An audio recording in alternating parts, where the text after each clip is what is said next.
ইয়াবকা মিনাল কুরআনি ইল্লা রাসমুহু, এমন একটি সময় আসবে কোরআনের আয়াত থাকবে, কোরআনের হরফ থাকবে, কোরআনের হুকুম থাকবে, কিন্তু কোরআনের কোনো হুকুম আহকাম এই জমিনে বাস্তবায়ন থাকবে না।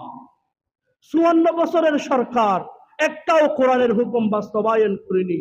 কোরআন আছে মসজিদে, ইমাম সাহেব খতিব সাহেব আলোচনা করতেছে, কিন্তু সংসদে মসজিদে যেই আল্লাহর বিধান চলে সেই সংসদে 90% মুসলমানদের দেশে সংসদে আল্লাহর কোরআন চলে না কেন?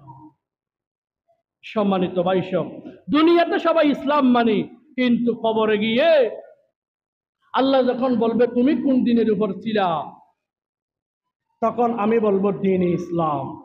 এখন বলেন, দুনিয়ার সমস্ত ক্ষমতার অধিকারী যদি আমরা আব্রাহামকে মনে করি, কালমাসকে মৌসুমকে মনে করি, তাহলে ইসলামে আমার আপনার যেই সম্মান মর্যাদা, এটা আমরা খাটো করেছি। ইসলাম লালন করিনি। ইসলাম যদি লালন করতাম, একজন মানুষকে যেইভাবে নির্যাতন করা হয়েছে ঠিক সেই রকম প্রতিবাদ হওয়া লাগতো। আজকে মুসলমানদেরকে দিন দিন জোর করে নির্যাতন করা হচ্ছে, আমি আপনি কোনো পদক্ষেপ নিচ্ছি না। আমি আমার জায়গায় ঠিক আছে, টব টব টব টব, আমার ক্ষমতা ঠিক থাকলে হয়েছে, সবাই মরে যাক। সম্মানিত ভাইসব, ইসলাম মুখে বললে হবে না, ইসলামকে প্র্যাকটিক্যালি দেখাতে হবে।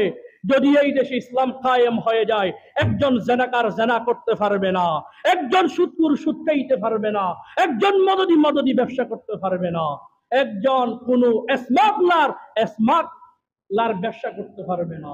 সেই জন্য ইসলামকে আমরা এই দেশে এস্টাবলিশ করতে চাই না। দেশের টাকা কেউ প্রচার করতে পারবে না।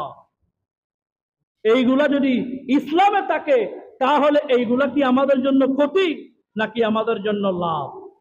এই দেশে 250 টাকা 1 কিলো পেঁয়াজের দাম, কেমনে হয়? এইগুলা টাকা কোথায় যায়? সব বেগম ফারাই ঘর বানায়, আমার আপনার টাকা। ইসলাম থাকলে চুরি করলে হাত কেটে দিবে, এটা হচ্ছে আল্লাহর বিধান। তারা জানে আমি টাকা যদি প্রচার করি, ইসলাম বলবে টাকা কেটে দাও, সে আর চুরি করতে পারবে না। সেই জন্য তারা ইসলাম টেকাতে চায়। ইসলাম এটা সবার, এটা কোনো দলীয় নয় ভাই। আমার নাম হচ্ছে মুসলমান, তাহলে ইসলাম মানতে আমার সমস্যা কোথায়? মসজিদে এখানে কি কোনো ভেদাভেদ আছে? ধনী গরিব, কালো লাল সাদা, এখানে কি কোনো পার্থক্য আছে? আপনি যদি এস্টাবলিশ করেন ইসলাম, সেখানে কোনো পার্থক্য থাকবে না। মসজিদে যেমন ইসলাম, বাহিরেও ইসলাম।